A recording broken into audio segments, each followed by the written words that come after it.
Le geste est déjà d'une assurance déconcertante. Gouges, ciseaux à bois ou rabots virevoltent entre les mains d'une jeune artiste, Mazarine Carbonard. À 17 ans, elle fabrique ici son 6e violon dans l'atelier familial. Depuis que j'ai 2-3 ans, donc au début, je prenais les petits rabots, les petits outils, je travaillais un peu, je creusais à mes heures perdues. Et puis, mon premier instrument, j'ai dû le faire pour Vladimir Spivakov, pour sa fondation. Et j'avais 8 ans quand je lui ai dit, je me suis mise sur ses genoux et je lui ai dit le premier violon que je ferai, ce sera pour toi. Et puis 5 ans après, j'avais 13 ans, je faisais mon premier instrument pour sa fondation.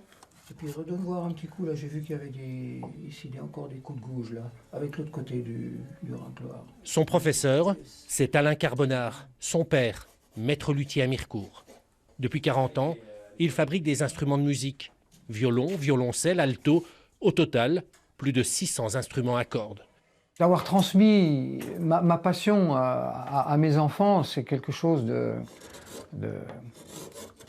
satisfaisant quand même.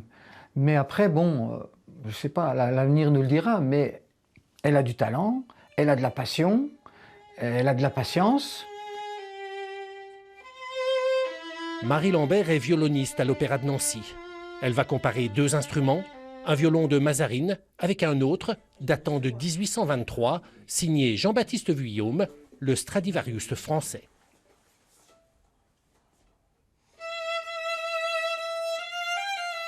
Je trouve qu'il est beaucoup plus facile à jouer.